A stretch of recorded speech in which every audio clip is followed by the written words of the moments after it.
კაი. კაი. წავედით.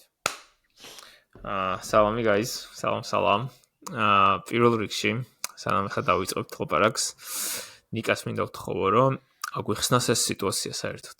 რა ხდება, რატო ვართ ონლაინ და რატო არის ახლა ეს რაღაცა ვიდეო ჩანაწერი და არა ლაივში, როგორც ჩვენ ტრადიციულად ვაკეთებთ ხოლმე. ოკეი. კი, კაი ტოპიკია ნამდვილად და ეს მარტო ამ ვიდეოს ჩანაწერის კონტექსტი არ არის, რაღაც უფრო ვრცელი მაზეგის კონტექსტის ტოპიკი არის. და ეს ეხება ზოგადად remote მუშაობას, remote-ად ყოფნას და remote first culture-ის აგებას, რა ესე ვიტყოდი რა.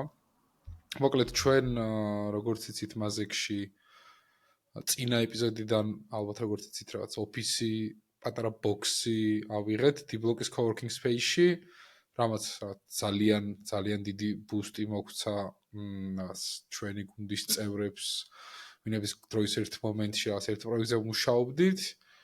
და ხო, ნუ ნამდვილად ეგ უმაგრესი გადაწყვეტილება იყო, არა მარტო უშუალოდ რაღაც პროდუქტილობის გაზრდის მიზნით, არამედ მაზეგის როგორც ბრენდის ჩამოყალიბების კონტექსტშიც.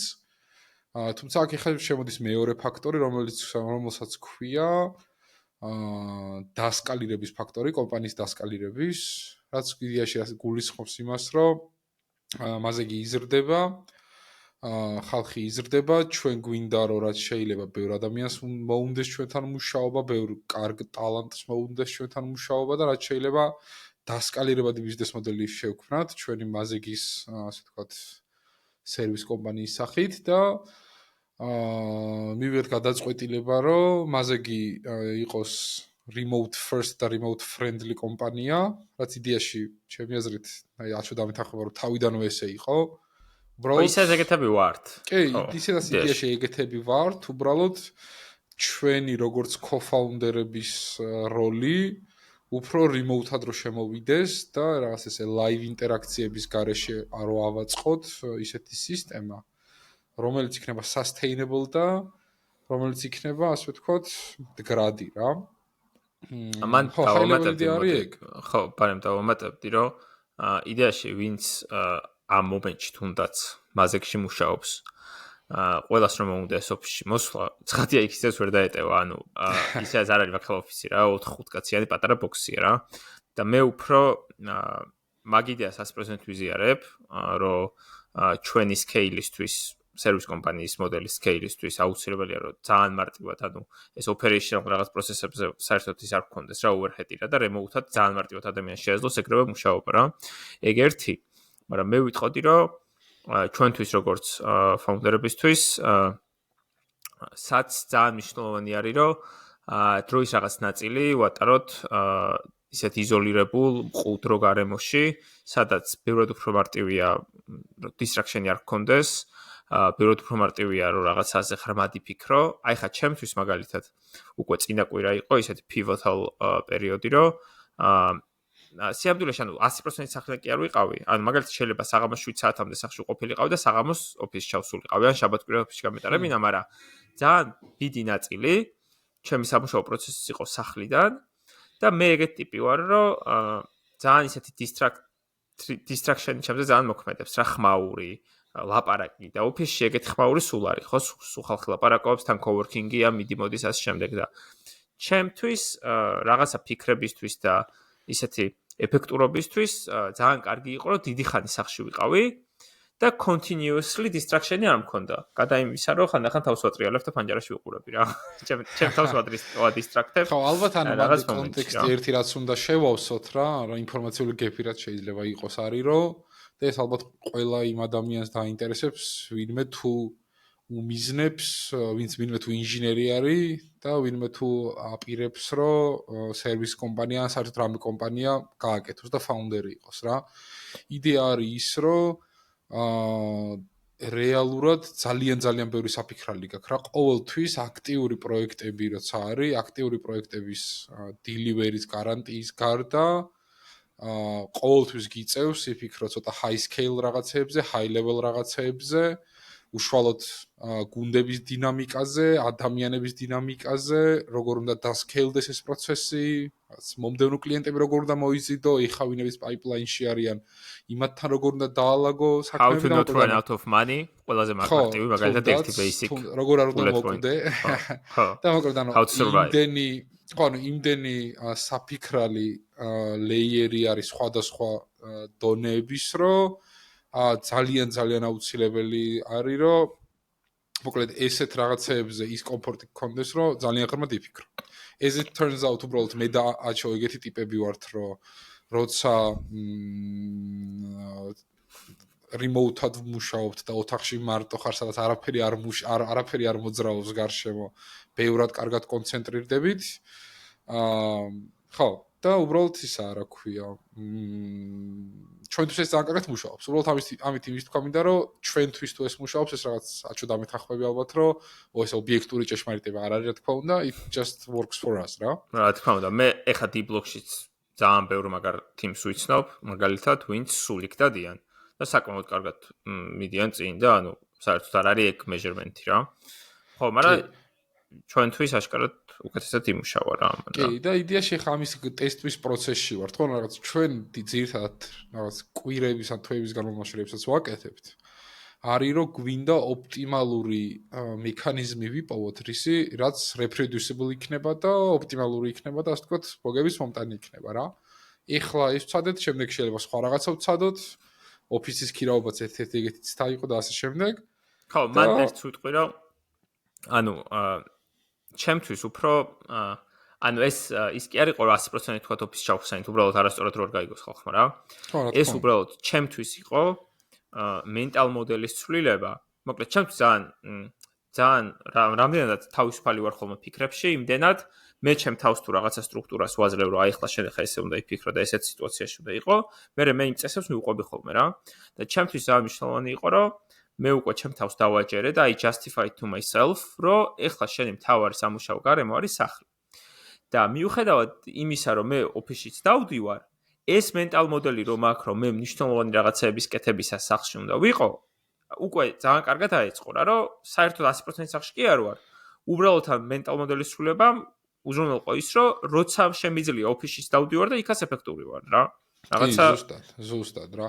და იდეაში რაღაცა იმ მედაშერაზეც გვაქვს საუბრები, რაღაც long term მიზანი მაინც ეგ არის, რომ მასე გიყოს ის სივრცე, სადაც ეს რაღაც ტოპ ტალანტები მართლა მოიყრიან თავს და აი ბუნებრივი ინტერესი ვისაც აქვს ტექის, რომ რაღაც არაორდინალურები აკეთონ. არ არის აუცილებელი რაღაც რომელიმე პოტენციურ კლიენტთან ან კლიენტის პროექტზე მუშაობა იყოს რა. შეიძლება რაღაც პროდუქტის კეთება იყოს ან ასე შემდეგ. ანუ მაზეგი ეგ სივრცე არის და იდეაში ყოველთვის იქნება და რა ქვია, მაზეგის ჩვენი ოფისიც გვეხმარება მაგის ასე ვთქვათ ხორცს შესხმაში, რაღაც პირველი სტეპების გადადგმაში რა. ასე რომ ხო, მე პირადად რავი, ჩემი რჩევა იდეაში, რჩევა რა, უბრალოდ ჩემი პირადი გამოცდილება იქნება და მაგის გაზიარება, რომ ხო, ჩემზე ძალიან მაგრად მუშაობს remote first კულტურა. და მგონია რომ იცი რა მგონია რომ ანუ ამასაც რა თქმა უნდა თავისი ჩელენჯები აქვს, რომელსაც ალბათ პერიოდულად შევხედავთ რა. მაგრამ მე ესე უყურებ რომ ანუ თუ იმის ფუფუნება არის რომ ეს იყოს ჰიბრიდული მექანიზმი, ჰიბრიდული მოდელი, რომ kinda ვისაც უსწორდება ოფისში იაროს, ვისაც უსწორდება სახლიდან იმუშაოს, ეგრე იყოს ყველაფერი აწყობილი და ამის სინთეზი მოხდეს, მე მგონი ეგ win-win სიტუაციაა რა, რას ვიტყვი არჩევ. კი, აუ მე ერთსაც ვიტყვი მანდ რომ მიუხედავად იმისა, რომ თვითონ აი მაგალითად მარტო დეველოპერის მხრიდან რომ შეგახედოთ ახლა რა. როგორც დეველოპერი, ასევე სახლშიდანაც მიმუშავია და coworking-იდანაც მიმუშავია და ნუ ეფექტურობის კუთხით. თუ სახლში დისციპლინა ყოფნის რო ეფექტური იყო და რაღაცა არის არ მაცო და არ წამოწვე, სახლიდან მაინც ეფექტური ხარ რა. მაგრამ ეხლა ჩემ შემთხვევაში არის რომ მე უფრო სახლში ყოფნა მეხმარება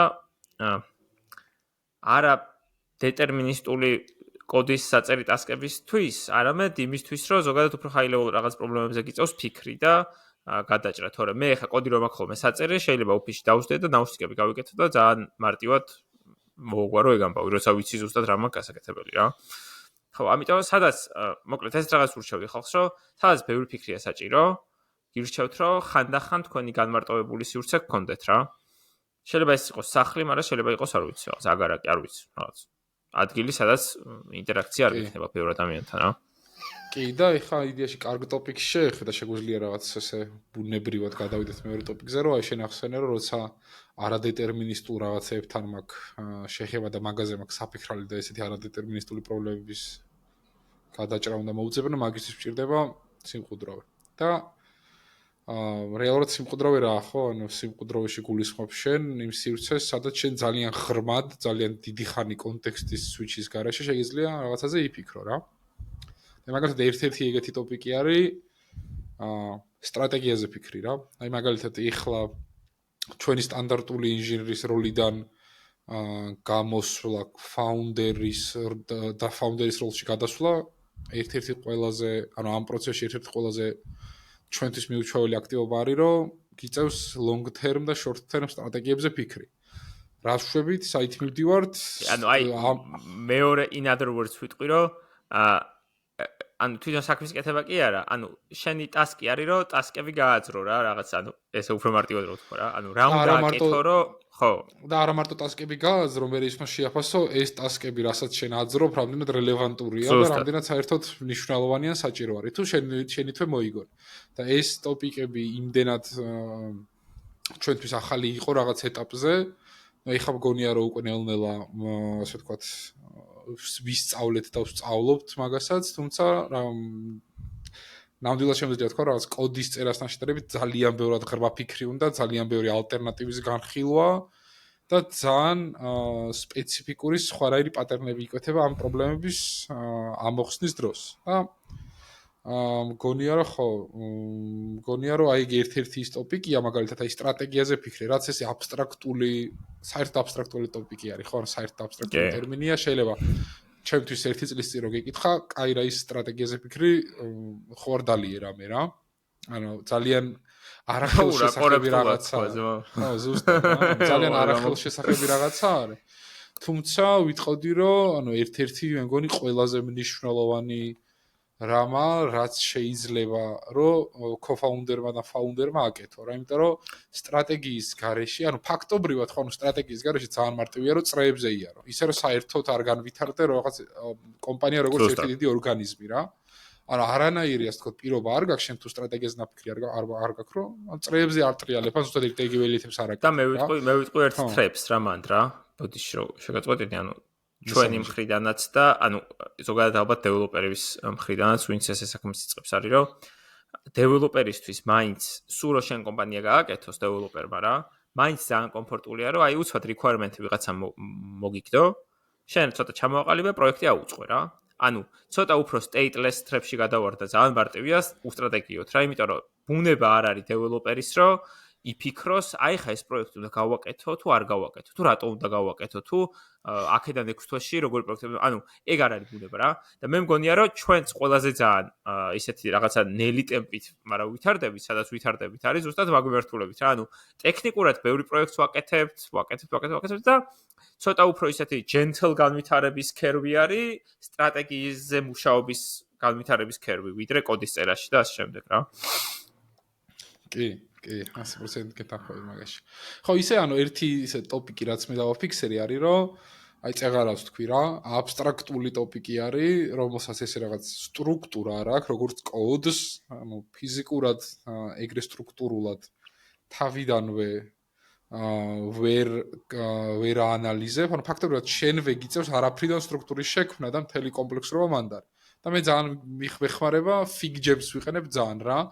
ამ სტრატეგიის წერაში, ან ზოგადად ეს აბსტრაქტულ, აი ცოტა ხნის წინ Twitter-ზეც დავწერე მაგაზე პოსტი, რომ აბსტრაქტული ტოპიკების განხილვაში, რასაც არაფრიდან ჭირდება რომ სტრუქტურა მიიღო, ძალიან მიხმარება ეს დახაზვა რა, წერა, დახაზვა და ეგეთი რაღაცები რა.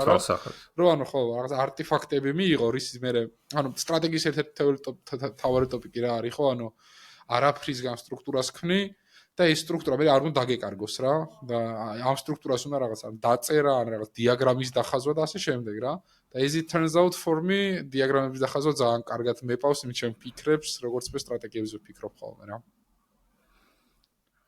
ძალიან კარგი და მან კიდე ერთი არის რომ ერთერო ფურცელზე დაწერო სიტყვაზე რა ტიპმა რა მაგრამ მეორე არის როცა უკვე გაზიარება გჭირდება. და ეხლა ჩვენ იდეაში რამე სტრატეგიულს თუ წერთ, ან ერთი ან მეორე გაგიკვირდებათ და ხო, რაღაცა გაზიარება გჭირდება ხოლმე ერთმანეთთან რა. და მაგიტო კაი არის ეს კოლაბორატივ თულები, ძალიან მაქსიმუმ FigJams შემიხმაც რა. Pretty cool thing. კი.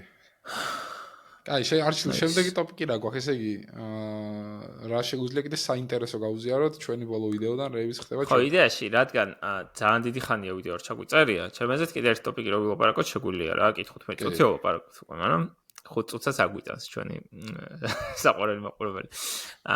ეხლა მინდა რაზე ვილაპარაკო, იცი?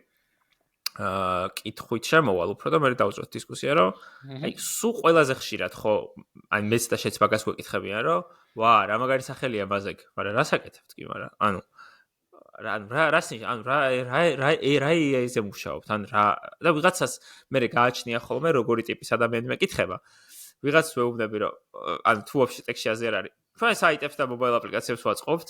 ვიღაც თუ ტექსტი კარგად არის, ვეუბნები, რომ აი ჩვენ AI-ის რაღაცებს ვაკეთებთ, მაგრამ მაინც ცოტა ჩავშალოთ რა, რას ვაკეთებთ, ანუ საიტებს ვაწყობთ, AI-ის ვაკეთებთ, ან AI-ის ვაკეთებთ, რას ნიშნავს, ხო, ანუ? კი. ძალიან კაი ტოპიკია და ჩემი აზრით ეგ ის ერთ-ერთი აქტიური სამუშაო ტოპიკია, რაზეც ეგ მესიჯინგი უფრო და უფრო უნდა დავხვეწოთ, იმიტომ რომ ზუსტად ეგეთი მორიგი ადამიანისთვის რომ მარტივად შეგვიძლია მაგ ინფორმაციის მიწოდება, მაგრამ ხო, მოკლედ ორი სიტყვით რომ კონტექსტი კიდევ ერთხელ შევიქმნათ, ჩვენ ვამბობთ რომ მაზეგი არის AI first software agency. და მოდი ჩავშალოთ ახლა რას ნიშნავს, ხო? ანუ ორი კომპონენტისგან შედგება AI first და software agency. ყველაზე უფრო მარტივი და უფრო ცნობილი რაც არის software agency რას ნიშნავს, ეგ ვთქვათ უბრალოდ software agency არის რაღაც software კომპანიების ბიზნეს მოდელი ერთ-ერთი, რომელიც სერვისს თავაზობს ბიზნესებს, ინდივიდებს, რომ მათ software პროდუქტები გაუკეთონ რა. მობილური აპლიკაციები, web აპლიკაციები და ასე შემდეგ. ნებისმიერი სახის ციფრული პროდუქტები, ესე დავარქვათ. ესეთი ძალიან ბევრი კომპანია არის საქართველოს ბაზარზეც და გლობალურ ბაზარზეც, რაღაც ყველაზე დიდები რო ვთქვათ, ხო, რაღაც იპამი, კვანტორი, რაღაც ან ბევრნაირი ესეთი კომპანია, დიდი ზომის და უფრო პატარა ზომისაც. და ეხლა რას ნიშნავს, ხო, ანუ ეს დიდად საინტერესო ტოპიკი არ არის. ეხლა რას ნიშნავს AI first კომპანია, ხო, ანუ AI first-ის წილი რა არის? AI first-ის მუღამი არის, რომ ჩვენ გუნდში, მაზეგში ყავს AI domain expertები და ჩვენ თვითონაც ვართ AI domain expertები და კონკრეტულად generative AI domain expertები. და ანუ AI first software agency ნიშნავს იმას, რომ ჩვენ AI-ს ვიყენებთ იქ და ბიზნესებს თავაზობთ AI-ს გამოყენებას იქ, სადაც ეს საჭირო არის და ჩვენ ვთვლით, რომ რეალურ პრობლემას გადავჭრით და არა ჰაიპზე აყოლილი მიზეზების გამო. Okay? და ერთი ყველაზე მნიშვნელოვანი რაც ხაზგასმელი აქ არის, რომ ჩვენ მარტო AI პროექტებს არ ვაკეთებთ. ჩვენ სტანდარტული software agency ვართ, რომელიც ყველანაირ პროექტს აკეთებს. უბრალოდ ჩვენი ძალიან ფართო და ძალიან დიდი Gen AI experience-ის და გამოცდილების გამო ყველგან შეგვიძლია რომ ბიზნესებს რელევანტური ინფორმაცია მივაწოდოთ, თუ სად შეიძლება ამის ჩაინტეგრირება, სად არის რელევანტური და სად არ არის რელევანტური. და თუ იმ кейსებში რომ მაგალითად რატო უნდა გააკეთონ კლიენტებმა, რაღაც ახლა sales pitch-ს ვიწყებ რა, რატო უნდა გააკეთონ კლიენტებმა ჩვენთან არა AI პროექტები და რატო არა სხვებთან, იმიტომ რომ ხო რა ბუნებრივად რაღაც ანუ honest საუბარი გვაქვს, როგორც შევთანხმდით ამ პოდკასტებში, და ბუნებრივი flow ესეთია, რომ დღეს თუ შენ კომპანიას არ ჭირდება AI, ეს არ ნიშნავს რაღაც ნახევარწელში ან ერთ წელიწადში არ დაჭირდება და ჩვენთან თუ დღეს ტიპი აკეთებს რაღაც არა AI პროექტს და ერთ წელიწადში დაჭირდება AI-ის ჩაინტეგრირება ამ flow-ში, ჩვენ ვავაწყეთ ეს პროდუქტი და ჩვენ ერთ წელიწადში უფრო ბევრად დიდი AI expertise გვექნება, რომ ამ გარემოში რაღაც ჩავაინტეგროთ ეს solution-ები რა. ანუ ფაქტობრივად ჩვენთან პროექტების აწყობით future proofing ხდება ნებისმიერი პოტენციური ბიზნესის პროექტი. მაგაზე ერთ სიტყვი თუ შეიძლება რომ ჩვენ რადგან დეველოპერები ვართ თვითონ ესე რაღაცა core პროფესიით და კარგად ვიცნობთ მათ შორის ქართულ დეველოპერულ ეკოსისტემას, რაც არ უნდა გასაკვირი იყოს, ძალიან ბევრი software development კომპანია არის საქართველოში, სადაც არ ვიცი, ძალიან basic AI იმპლემენტაცია რო თხოვო პროდუქტში, შეიძლება ვერ გაიგეთონ. ან უბრალოდ თავში არ მოუვიდეთ, რომ მაგის გაკეთება შეიძლება. მიუხედავად იმისა, რომ ესეთი hype-ია AI-ს რა. და ის რომ ჩვენ AI-ზე ვართ ესე კონცენტრირებულები, და მაგალითად ძალიან basic mobile აპლიკაციას გავაკეთებთ თქვათ, ხო? სადაც თავიდან AI არ იყოს საჭირო. აი რაც ნიკამ თქვა ზუსტად იმის საშუალება არის, რომ მოკლედ სადაც საჭირო გახდება და როცა საჭირო გახდება, ჩვენგან მოდის ხოლმე ინიციატივა, რომ მოდი აი აქ აუცილებლად AI უნდა გამოვიყენოთ რა. აი ხა ბოლოსაც ხო, ანუ რამდენიმე кейსი ვქონდა ეგეთი, რომ რაღაცა ჩვენი იმით აი ბოლოს მახსოვს, აი chat-ზე ჩავაჭირეთ ძალიან რა, ერთ-ერთ კლიენტთან, რომ ანუ კიკაია დეშბორდები, მაგრამ მოდი აი chat ჩავაჭიროთ და ნუ მე ძალიან კმაყოფილები და ძალიან კაი შედეგი მივიღეთ UX-ის კუთხით რა. რასაც ხო AI-ის გარეშე ვერ მივიღებდით. კი, ზუსტად. და მე უფრო როგორ გავაკეთებდი ეს აი იმის ფორმულირებას, რომ ანუ აი თუ დაჭირდა AI ამ პროექტს ან ამ ბიზნესს, რა მე უფრო ვიტყოდი რომ რო დაჭირდება რა, იმიტომ რომ kinda დღევანდელ რეალობას რო შეხედო, აი ანუ ეგ დიქოტომია ხო სულ არის ყოველთვის ახალ ტექნოლოგიაზე და რა თქმა უნდა AI-ზეც არის რა, რომ is it fully hype თუ მართლა რამე პროდუქტიულის გაკეთება შეიძლება რა. რა თქმა უნდა შეიძლება პროდუქტიულის გაკეთება. ხო ანუ მე მგონი ამ რაღაც natural language interface-ებმა და ზოგადად LLM-ებმა რა ვიცი ძალიან მილიონ პროდუქტში ასე ვთქვათ გამოავლინეს ხო თავი, რასაც ჩვენც ყოველ დღე ვიყენებთ ალბათ ანუ მაზექშიც და პირად ცხოვრებაშიც აი რაღაც არანორმალურად დიდი დოზით შემოიჭრა, ძალიან ბევრ პრობლემას აგვარებს უკვე და მგონია რომ ეს უკვე ის კი არ არის რომ მაგალითად რო ან თუ ასე ვთქვათ შემომოვა ის ეტაპი რომ რაღაცა ბიზნეს დაჭირდება AI solution, არამედ რო დაჭირდება რა და kinda ჩვენთან თანამშრომლობით ბიზნესები ზუსტად მაგას ბრჭყალებში რო ვთქვათ ინაღდებენ რომ დამატებითი effort-ი აღარ დაჭირდება სხვა ადამიანების მოძებნის რა და თან come on რაღაც at the end of the day გულის სიღრმეში გიქები ვართ, ანუ მე ჩემი დააჩოს ყოველდღიურ ასე ვთქვათ რუტინაში შედის ის რომ AI-ში რამე ახალი თუ გამოდის, რამე ახალი თუ ხდება to be on top of the news და ვიცოდეთ ყოველთვის რა არის ანუ ჩვენ ფაქტობრივად ესე მარტივად რო ვთქვათ, ვართ რაღაც მედიატორები ვართ, რაღაც შუამავლები ვართ ამ რაღაც ძალიან ჩაქცეულ AI tech topics-ა და ბიზნესებს შორის რა. იმიტომ რომ ჩვენ ერთი მხრივ ვართ 100% tech background-ის ხალხი, რომელსაც ეს რაღაც გიქური მიდგომა აქვს და გიქური ასე vibe და view ყველაფერზე და მეორე მხრივ ადამიანები, რომლებმაც გასული რამდენიმე წლის განმავლობაში დაიწყეს ბიზნეს სამყაროსთან ურთიერთობა და ბიზნეს სამყაროში გარკვევა რა. და მე ვიტყოდი რომ აი ჩემი და შენი კონკრეტულად ღირებულება როგორც მაზეკის co-founder-ების და პოტენციური კლიენტების ასე ვთქვათ მენეჯერების ზუსტად ეგ არის რა. გენიალური იყო. გენიალური. Take my money. ამოყიდო ხარ ვიცი. კი არა და რა ვიყიდოს. აი უკან რო ის გიყენია რა ქვია. მარათონის 2 კილომეტრი რო ირბინა ეგ რა. კაი არჩევ სანამ დავიშვდებით ჩვენ მაყურებელს ერთი რაღაცის დამატება ხო არ გინდა კიდე. მე არაფერს დამატება არ მინდა, მაგრამ შენ შეგვიძლია დამატო. ანუ თუ მაგიტოს კი შეგვიძლია დამატო. არა, მეც არ მინდა. კაი, ეგ არის მაშინ, მე მგონი 25 წუთით საკმარისი იყო. შემდეგის remote-ად იქნება არჩილ აუცილებლად. შემდეგი იქნება თიდან. სადმე. ნახვამდის მეგობრებო.